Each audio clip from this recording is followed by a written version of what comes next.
Hello students, I hope you all are doing very well. So in this lecture we will see that how we represent that data or the representation of data. So इससे previous lecture में हमने data और उसकी types discuss की थी, which is written continuous data, and in this lecture the representation of data means how we can represent data. So basically data को हम two categories में represent करते हैं. First one is the ungrouped data and second one is grouped data. Basically जब भी हम लोग data से related question solve करते हैं तो हमारे पास data two forms में given होता है, या तो वो ungrouped data होगा या फिर वो ग्रुप डाटा होगा. अब अनग्रुप एंड ग्रुप में क्या डिफरेंस होता है? अनग्रुप एंड ग्रुप को लेके ही हम आगे mean for group data and mean for ungroup data, दो डिफरेंट फॉर्मूले हमारे पास हर कैटेगरी के होते हैं.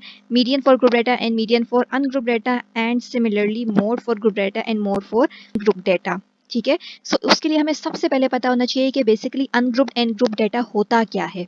So the ungrouped data is defined as the data which is not arranged in any systematic order is called ungrouped data.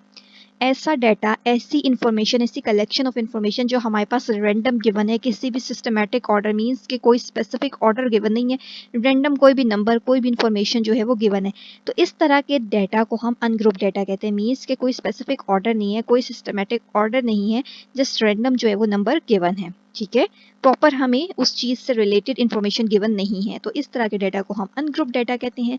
इसके example हमारे पास क्या हो सकती है? The marks obtained by 5 students are, कि 5 स्टूडेंट्स हैं हमारे पास, उन्होंने क्या मार्क्स ऑब्टेन किए? 70, 80, 65, 90 एंड 60.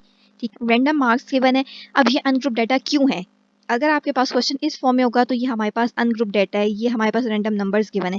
क्यों? क्योंकि इसमें हमारे पास कोई सिस्टमैटिक ऑर्डर नहीं है, मींस कोई प्रॉपर इन्फॉर्मेशन नहीं गिवन कि जो 5 स्टूडेंट्स हैं वो किस क्लास के हैं, उन्होंने किस सब्जेक्ट में से कितने टोटल नंबर में से 70, 80, 65, 90 एंड 60 मार्क्स जो हैं वो ऑब्टेन किए हैं. ठीक है, जस्ट रैंडम सिर्फ नंबर्स गिवन है. सो इस तरह के डाटा को जो सिर्फ without any systematic order given होता है, सो इस तरह के डाटा को हम अनग्रुप डाटा कहते हैं. And the next one is group data. So name से ही हमें समझ आ रही है, group data is defined as the data which is arranged in a systematic order is called group data. अब ऐसा डाटा, ऐसी कलेक्शन ऑफ इंफॉर्मेशन जो हमारे पास किसी सिस्टमैटिक ऑर्डर में मींस ऐसी अरेंजमेंट में गिवन है जो हमें प्रॉपर समझ आ रही है, तो इस तरह के डाटा को हम ग्रुप डाटा कहते हैं. मींस कि हमारा डाटा जो है वो ग्रुप्ड है. ठीक है, इसके एग्जांपल हम देख लेते हैं. Marks obtained and number of students, दो कॉलम हमारे पास इस तरह गिवन है. ठीक है, 9 to 11 मीन्स 9 to 11, 9 से लेके 11 तक कितने स्टूडेंट्स ने मार्क्स लिए हैं? 2 स्टूडेंट्स ने. फिर 12 to 14 तक जो नंबर हैं वो कितने स्टूडेंट्स ने लिए हैं? 2 स्टूडेंट ने. एंड 15 to 17 कितने स्टूडेंट्स के मार्क्स आए हैं? 4 के.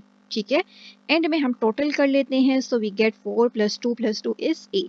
सो ये जो हमारे पास इस तरह की जो एग्जाम्पल है, मीन्स के प्रॉपर फ्रीक्वेंसी डिस्ट्रीब्यूशन का जो टेबल गिवन होता है, तो इस तरह के डाटा को जब भी हमारे पास फ्रीक्वेंसी डिस्ट्रीब्यूशन का प्रॉपर टेबल गिवन होता है तो इस तरह के डाटा को हम ग्रुप डाटा कहते हैं. और अगर हमारे पास रैंडम जस्ट नंबर्स ही गिवन होते हैं तो इस तरह के डाटा को हम अनग्रुप डाटा कहते हैं.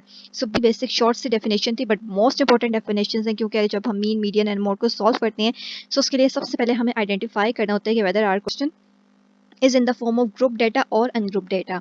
सो आई होप आपको बेसिक सा कॉन्सेप्ट क्लियर हो चुका होगा. अभी भी कोई डाउट है तो आप कमेंट सेक्शन में जरूर पूछ सकते हैं. चैनल पे न्यू है तो चैनल को लाजमी सब्सक्राइब कर लीजिए. ऐसी बहुत सारी इंफॉर्मेटिव डेफिनेशंस एंड लेक्चर्स के लिए चैनल को लाजमी सब्सक्राइब कर लीजिए and stay connected with us.